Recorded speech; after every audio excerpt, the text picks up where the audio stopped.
Рэакцыя ўладаў на раскрыццё імёнаў чальцоў выбарчых камісіяў не прымусіла сябе чакаць нават сотні. Лукашэнкаўская генеральная пракуратура распачала крымінальныя справы супраць прадстаўнікоў ініцыятывы «Белпол», якая напярэдадні распавяла пра пошукавік з імёнамі людзей, якія фальсіфікуюць выбары ў Беларусі.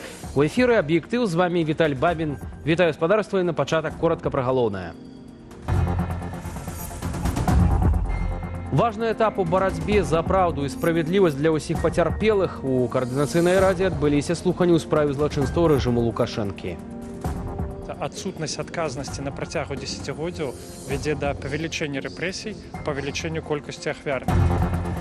Прапагандысты паказалі былога каліноўца Васіля Верамейчыка, беларуса якога экстрадавалі з В'етнаму проста ў рукі КДБ. Тот человек, как бы журналист, да, или лицо, которое записывает, конечно, оно участвует в этой вот операции по принуждению. Фактически это участник пыток. В Беларусі назіраецца павелічэнне захваральнасці на гепатыт А. У чым прычына? Нехта з працоўнікаў пакаваў, ці хто абрабляў, ці нешта іншае, проста не мые свае рукі. 12 беларусаў штодня ў сярэднім трапляюць за краты паводле палітычных абвінавачанняў, заявіла сёння Светлана Ціханаўская падчас слуханняў у Координацыйнай радзе. Там упэўненыя, за гэта Лукашэнку і ягоным хаўруснікам давядзецца адказаць перад законам. Сёння дэмакратычныя палітыкі сабраліся, каб распрацаваць новыя ініцыятывы для прыцягнення Лукашэнкі ды іншых вінаватых да крымінальнай адказнасці. Пра канкрэтныя крокі для дасягнення мэты раскажа Кацярына Гардзеева. Узмацніць ціск на рэжым Лукашэнкі і не дапусціць абыходу санкцыяў. Галоўная тэма сённяшняга паседжання Координацыйнай рады ў Варшаве. Падчас слуханняў узгадалі і злачынствы, што здзейсніў рэжым Лукашэнкі падчас знаходжання ва ўладзе. Ды агучылі канкрэтныя захады, што дапамогуць прыцягнуць яго і ягоных хаўруснікаў да адказнасці. За час, што Лукашенко трымае ўладу, ад рэпрэсіяў пацярпелі ад 300 да 500 тысячаў беларусаў, адзначаюць удзельнікі паседжання. Сведчанні злачынстваў рэжыму выкрываюцца ў дакладах спікераў. Мы хутчэй агучваем тое, што было ўжо вядома дзесяцігоддзі, даём гэтаму прававую адзнаку і падкрэсліваем то, што адбываецца адсутнасць адказнасці на працягу дзесяцігоддзяў вядзе да павелічэння рэпрэсій, павелічэнню колькасці ахвяр. Паводле праваабаронцаў, цяпер за кратамі застаюцца як найменей 1300 палітзняволеных. Усяго ж з 2020 года паводле палітычных абвінавачванняў асудзілі больш за 8 тысяч беларусаў. Юрыст Александр Ракіцкі сабраў доказы незаконных прысудаў, катаванняў, сексуальнага гвалту ды забойстваў, што здзейснілі хаўруснікі Лукашэнкі. Доклад готовился на основании докладов международных организаций, Верховного комиссариата ООН, Amnesty International и других верифицированных источниках, которым можно доверять, и информация уже прошла какую-то верификацию. Гэтае сведчанне ўзмоцніць зварот Літвы ў міжнародны крымінальны суд. Раней урад гэтай балтыйскай краіны звярнуўся ва установу заклікам прызнаць Лукашэнку вінаватым у рэпрэсіях супраць беларускага народу. Могуць фарміравацца асобныя справы ў адносінах да асобных персанажай і ў тым ліку адносінах да Лукашэнкі. Я не хацеў бы гуляць у тэрміны, але гэтыя працэдуры зараз даволі паскараюцца. Всё залежыць будзе ад таго, наколькі мы ўсе беларусы, таму я звяртаюся да беларусаў, актыўна будзем перадаваць доказы тых злачынстваў, якія здзейсніў Лукашенко супраць нас. Прыкладна паўгода спатрэбіцца папярэднім інстанцыям суда ў Гаазе, каб разгледзець новыя дакументы. Калі крымінальную справу адкрыюць, міжнародны крымінальны суд можа выдаць ордар на арышт Лукашэнкі. Гэта таксама вялікі інструмент уплыву на эліты вакол Лукашэнкі. Бо яны разумеюць, што ніякага з ім шансу прабіць вось гэтую знешнюю палітычную ізаляцыю будзе немагчыма. Яны будуць разумець, што фактычна гэта той чалавек, ён зараз замінае рухацца па знешнепалітычным нейкім накірункам, то калі на яго будзе ордар на арышт, гэта фактычна чорная метка, выключае з яго любых міжнародных працэсаў. Даклады маюць паўплываць і на падзеі, што адбываецца ўнутры нашай краіны. Агучаныя злачынствы Лукашэнкі накіруюць заходнім палітыкам і міжнародным арганізацыям. На думку удзельнікаў паседжання, яны стануць важным унёскам у справу непрызнання вынікаў прэзідэнцкіх выбараў, што маюць адбыцца ў Беларусі ў нядзелю 26 студзеня. Кацярына Гардзеева, Белсат. На другі дзень датэрміновага галасавання на двух участках былі спробы сфатаграфаваць запоўненыя бюлетэні. Інфармацыя пра гэта з'явілася ў тэлеграм-канале, звязаным з праўладнай федэрацыяй прафсаюзаў. У допісе выпадкі назвалі пазаштатнай сітуацыяй, але запэўнілі, што чальцы выбарчай камісіі своечасова зрэагавалі на інцыдэнты. Забарону на фота і відэафіксацыю бланкаў для галасавання, а таксама на вынас іх па-за межы участка ўнеслі ў выбарчы кодекс у лютым 23 года. За парушэнне прадугледжаны штраф 630 рублёў. Тым часам Цэнтральная выбарчая камісія працягвае хваліцца рэкордамі яўкі, нібыта свае галасы ўжо аддаў кожны шосты выбарнік, амаль 18%. Папярэдні рэкорд за такі тэрмін агучвалі летась на выбарах у парламенты і мясцовыя саветы. Тады, паводле афіцыйных звестак, прагаласавалі больш як 14,5%. На мінулых прэзідэнцкіх выбарах у 2020 годзе ЦВК заяўляла, што за 2 дні яўка дасягнула амаль 13%. Да выбараў застаецца некалькі дзён, але ўжо сёння іх не прызнаюць ні міжнародныя структуры, ні асобныя краіны. Гэтак у Вільні адбылася адмысловая прэсавая канферэнцыя з удзелам спецыяльнага спавяшчальніка ААН пра сітуацыю з правамі чалавека ў Беларусі. Гаварылася ў тым ліку пра будучае галасаванне для перапрызначэння Лукашэнкі кіраўніком нашай краіны. Падрабязней Ірына Дарфейчук. Выборы, что отбудутся 26 студзеня ў Беларусі, не будуць ні свабоднымі, ні сумленнымі. Такое меркаванне падчас прэс-канферэнцыі ў Вільні выказаў спавяшчальнік ААН у сітуацыі з правамі чалавека ў Беларусі Нілс Мужніекс. Таксама ён адзначыў, што напярэдадні электаральнай кампаніі павысіўся ўзровень рэпрэсіяў у нашай краіне. Все тенденции репрессий продолжаются, но перед выборами, думаю, именно такой жесткий подход против всех, которые может как-то поднимать свой голос и критиковать Лукашенко и нарушение права человека в Беларуси. Нілс Мужніекс адзначыў і сітуацыю з незалежнай прэсай ды ліквідацыю палітычных партыяў. Новыя тэндэнцыі назваў некалькі памілаванняў, якія закранулі прыблізна 250 чалавек. Але пры гэтым падкрэсліў, што затрыманні і жорсткія прысуды працягваюцца, а пра рэпрэсіі людзі баяцца апавядаць. Не прыходзіцца казаць пра якуюсьці адлігу, пра тое, што Лукашенко не такі ўжо і дыктатар, і ў Лукашэнкі ёсць чалавечы твар. Не, як толькі ў Беларусі знікне апошні палітвязень, толькі тады мы, праваабаронцы, скажам, да, у Беларусі адбыліся змены. Частку свайго першага дакладу ў Радзе правоў чалавека ААН у Жэневе Нілс Мужніекс паабяцаў прысвяціць праву выбіраць і быць выбраным у Беларусі, ды згадаць іншыя пытанні правоў чалавека ў нашай краіне, звязаныя з волевыяўленнем. Пры гэтым галоўная ягоная задача – інфармаваць. Есть организации и власти, у которых есть другие инструменты, экономические, политические, юридические инструменты. И моя информация, надеюсь, будет полезна им, когда они решают, что делать с Беларусью. У будучым Нілс Мужніекс спадзяецца, што сабраныя доказы і зафіксаваныя выпадкі дапамогуць прыцягнуць да адказнасці датычных да гвалту і рэпрэсіяў у Беларусі. Ірына Дарафейчук, Белсат. Падпадае пад азначэнне катавання. Гэтак праваабаронцы характарызуюць чарговае відэа, якое выпусцілі прапагандысты на лукашэнкаўскім тэлебачанні. На ім допыт былога ваяра палка Каліноўскага Васіля Верамейчыка, якога 2 месяцы таму кадабісты экстрадавалі з В'етнаму. Ян Федарович працягне тэму.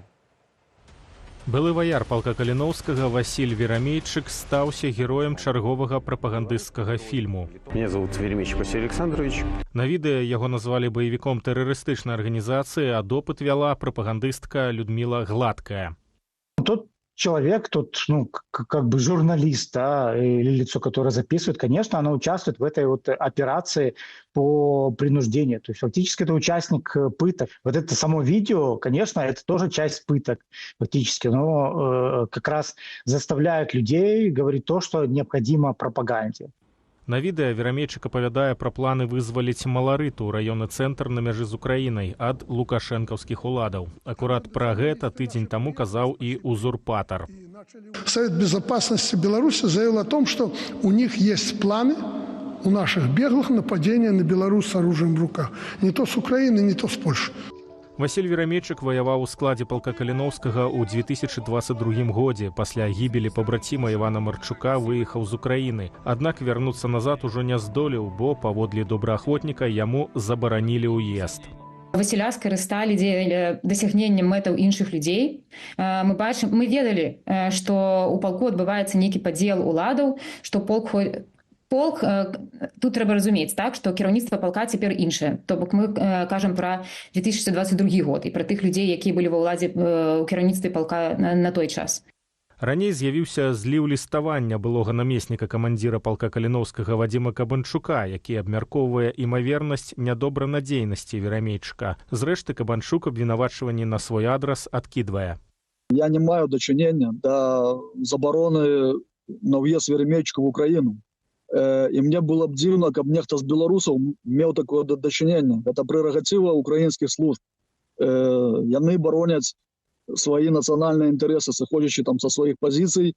Васіль Верамейчык не здолеў легалізавацца ў Літве, дзе жывуць ягоныя жонка і дзіця, бо міграцыйныя службы прызналі мужчыну пагрозаю нацыянальнай бяспецы. З вялікай насцярогай ставяцца грамадзянскія людзі розных краін да людзей з баявым досведам. Не ўсе разумеюць нашу матывацыю, не ўсе разумеюць, як можна было з мірнага умоўна горада Вільня паехаць у Кіеў, які будуць штурмаваць рускія. У выніку Васіль Верамейчык апынуўся ў В'етнаме, адкуль у лістападзе яго экстрадаваў у Беларусь КДБ. Александр Клачко, былы ваяр палка Каліноўскага, бачыць у справе Верамейчыка сістэмную праблему. З аднаго боку, мы чуем, што вы малайцы, вы там змагаліся в Украіне супраць нашага агульнага ворага, расійскай навалы. А з іншага боку, не ўсё так адназначна, няма адназначнага стаўлення, як з боку грамадства, беларускага грамадства, краін знаходжання, так і палітычных прадстаўнікоў. У чым рэжым Лукашэнкі вінаваціць Верамейчыка ў фільме на БТ не прагучала. Згодна ранейшым заявам прадстаўнікоў каардынацыйнай рады былому добраахвотніку можа пагражаць больш за 20 гадоў зняволення ці нават смяротнае пакаранне. Ян Федарович, Белсат. Яшчэ больш інфармацыі можна знайсці ў нашым тэлеграм-канале, на які вы можаце перайсці праз QR-код на вашых экранах. Калі для вас гэта бяспечна, падпісвайцеся і чытайце інфармацыю, якую рыхтуюць нашы калегі. Таксама заахвочваю зазіраць на інтэрнэт-старонку belsat.ru, аднак перадусім памятайце пра ўласную бяспеку і дзякую, што вы з намі. Старшыня праўлення Белкапсаюзу Інеса Караткевіч распавяла праўладнаму тэлеканалу СТВ, што пры дапамозе аўтакрамаў арганізацыя абслугоўвае 14 тысяч населеных пунктаў. Дастаўляюць тавары нават у паселішчы, дзе жыве толькі адна асоба. Выдаткі на паліва і аднаўленне аўтапарку кампенсуюць за кошт дзяржбюджэту. Гэтак летась з абласных і рэспубліканскага бюджэтаў вылучылі сродкі для набыцця 110 аўтакрамаў.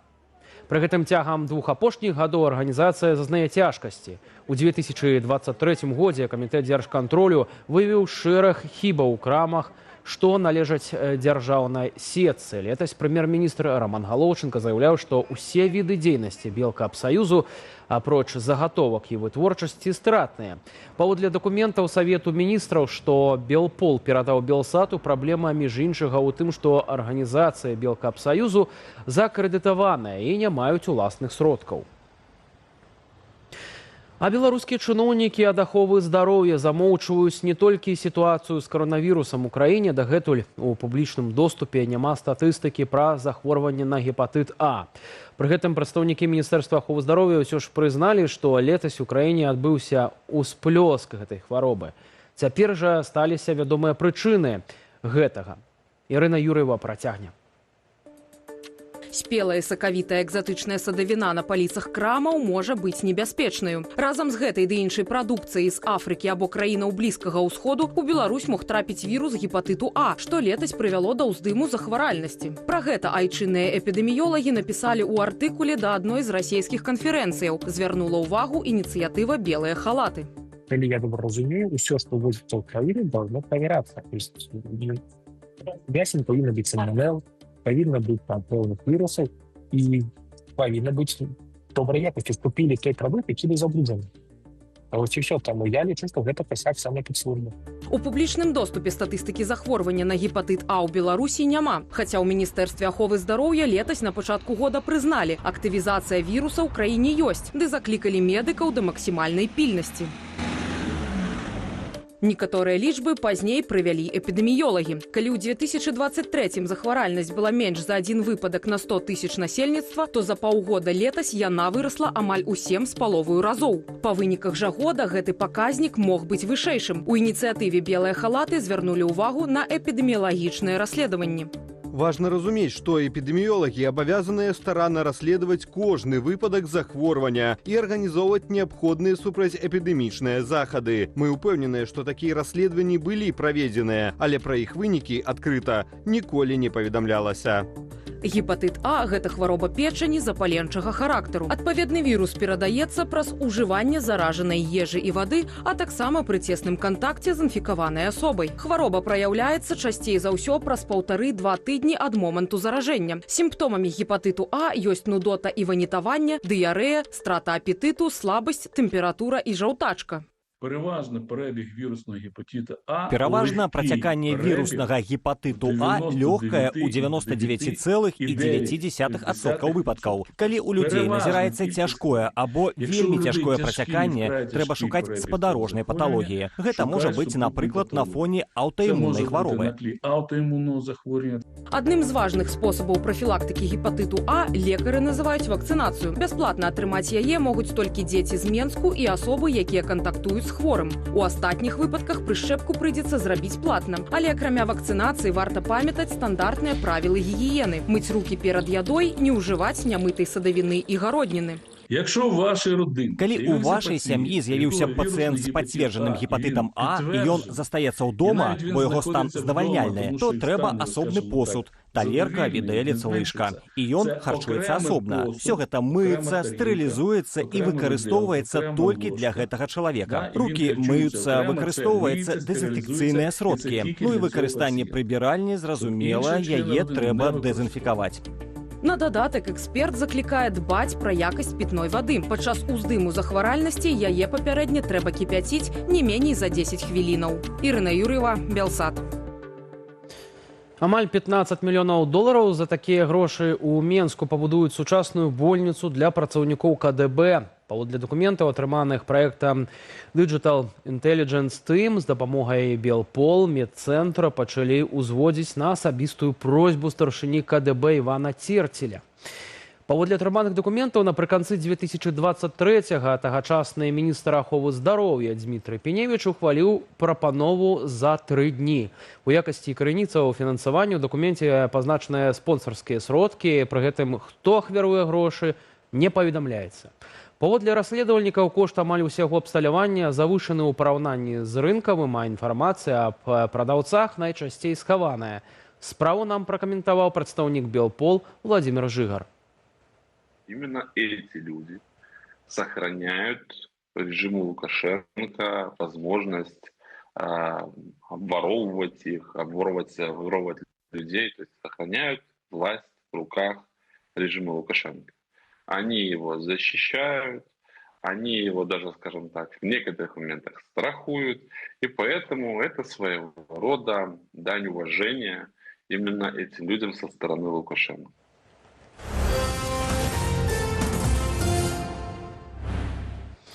Ізраіль на конкурсе песні Еўрабачання рэпрэзентуе дзяўчына, якая выжыла пасля атакі на краіну баевікоў Хамасу ў кастрычніку 23-го года. Юваль Рафаэль перамагла ў нацыянальным конкурсе «Узыходная зорка», што ёсць нацыянальным адборам на Еўрабачанне.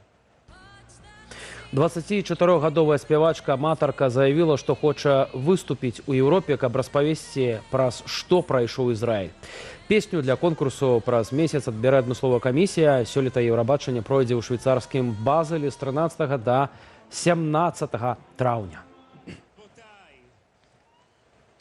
Застаемся ў тэме культуры. У музеі вольнай Беларусі ў Варшаве крыху больш чым праз паўгадзіны пачнецца прэзентацыя новай кнігі пісьменніка і журналіста Александра Чарнухі «Гвалт».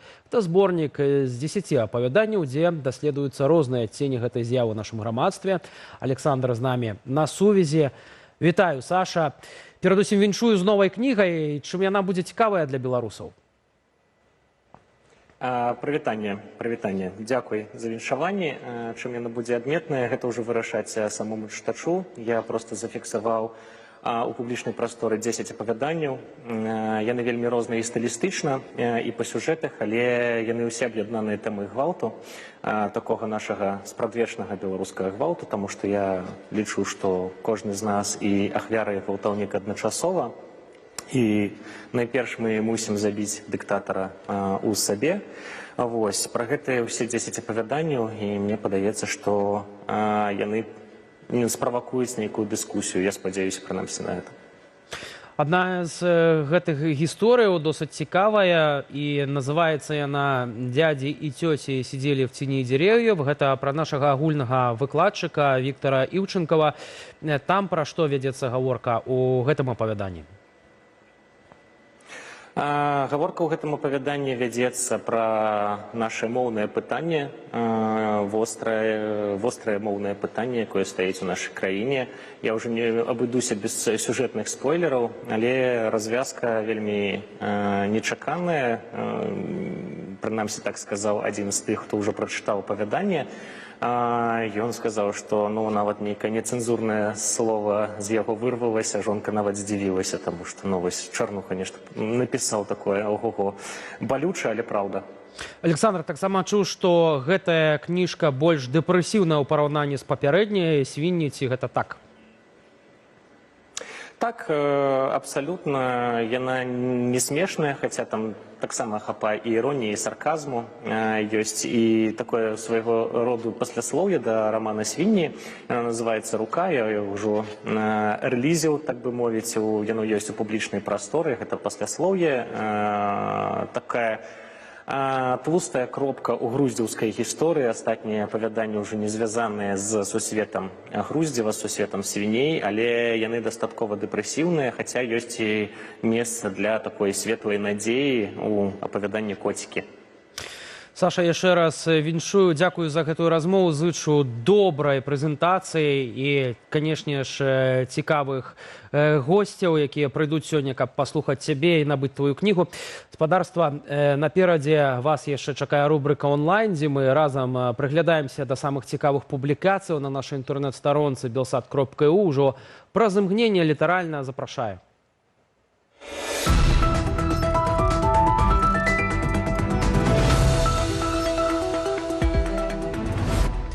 Наперададні выбараў у Беларусі ўзрастае ціск на грамадзянаў. Сілавікі ладзяць ператрусы, запрашаюць на прафілактычныя размовы, наведваюць арэндадаўцаў і кватэры палітычна актыўных людзей. Каб абараніць сябе і блізкіх, праваабаронцы рэкамендуюць загадзя падрыхтавацца. Парады, як гэта зрабіць, сабралі нашыя калегі з сайту. Праваабаронцы рэкамендуюць прыбраць з дому усе прадметы, што могуць быць расцэнены як рызыкоўныя. Нацыянальная сімволіка, кнігі ці дакументы з палітычным падтэкстам. Важныя файлы, дарэчы, найлепей перанесці ў бяспечнае месца, каб іх не вынялі. Неабходна таксама праверыць свае сацыяльныя сеткі, месенджеры, выдаліць перапіскі, падпіскі, фотаздымкі ў тэлефоне, што могуць прыцягнуць увагу. Больш парадаў знойдзеце на сайце belsat.eu. Александр Лукашенко, які раней неаднаразова абяцаў перад прэзідэнцкімі гэтак званымі выбарамі наведаць Кітай, так і не паляцеў у Пекін. Чаму, разабраліся нашыя калегі. Лукашенко планаваў паездку ў Кітай як стратэгічны ход, каб прадэманстраваць сваю геапалітычную самастойнасць і заручыцца згодай на ўзаемадзеянне з азіяцкімі партнёрамі. Але, на думку палітолагаў, візіт мог быць сарваны праз сігнал з Масквы, якая палічыла такую ініцыятыву недарэчнаю. Эксперты не выключаюць, што адной з прычынаў адмены паездкі магла быць і хвароба Лукашэнкі. Падрабязнасці на нашым сайце belsat.eu. За мінулы год Беларусь адчула рэзкія змяненні ў коштах на прадукты і паслугі. Паводле Белстату самыя істотныя павышэнні адзначаныя для цэнаў на ікру, салодкі перац і бульбу. Ікра, якая адносіцца да традыцыйных навагодніх делікатэсаў, сёлета ў снежні падаражэла ажно на 39%. Бульба, якая ў Беларусі лічыцца народным прадуктам, вырасла ў цане не толькі праз агульную эканамічную сітуацыю, але ў выніку ўрадавага рэгулявання. Уведзенае абмежаванне на экспарт зрабілі вырошчванне гэтага караняплода стратным. Акрамя таго, істотна падаражэлі і іншыя тавары, што імпартуюцца з-за мяжы: кава, шакалад, рыба і аліўкавы алей. У сярэднім цэны на харчы выраслі летась на 6,5%. Дзякуючы жорсткаму дзяржаўнаму рэгуляванню інфляцыю удалося стрымаць на ўзроўні 5%. Больш пра рост коштаў на belsat.eu. Ну і тэма здароўя. Паводле кіберпартызанаў, колькасць смерцяў ад каронавіруснай хваробы ў Беларусі за 2020-2022 гады склала каля 90 тысяч. Гэта ў 10 разоў больш, чымся прызнала Міністэрства аховы здароўя. Нашыя калегі з сайту belsat.eu прааналізавалі гэтыя звесткі і паразмаўлялі з экспертамі. Смяротнасць ад ковіду адмыслова не пазначалі адпаведным кодам, каб схаваць праўдзівую колькасць выпадкаў. Пра гэта было вядома і раней, зазначае лекар Станіслаў Салавей. Але дзякуючы інфармацыі ад кіберпартызанаў цяпер вядомая колькасць памерлых, што паводле каардынатаркі Фонду медычнай салідарнасці Беларусі Лізі Тарасенкі адпавядае замежным даследаванням і дазваляе не замоўчваць дапушчаных уладамі памылак. І вельмі важна разумець, што адбылося на самой справе. Бо ў наступную эпідэмію вы можаце аказацца не настолькі шчаслівым. Вось асабіста вы. І пра тое, што яны выжылі, будуць казаць іншыя людзі. Ці зрабілі чыноўнікі высновы і ці падрыхтаваліся да новых выклікаў? У матэрыяле на нашай старонцы belsat.eu. Сапраўды, спадарства, шакавальная статыстыка па смяротнасці ў Беларусі. І вось паводле дадзеных кіберпартызанаў у нашай краіне памірае ў 2 разы болей людзей, чымся нараджаецца. У чым прычына? Глядзіце размову з Станіславам Салаўём у праграме «Белсат Зум», якую падрыхтаваў мой калега Алесь Залеўскі. А за аб'ектыў дзякую. Да хуткай сустрэчы.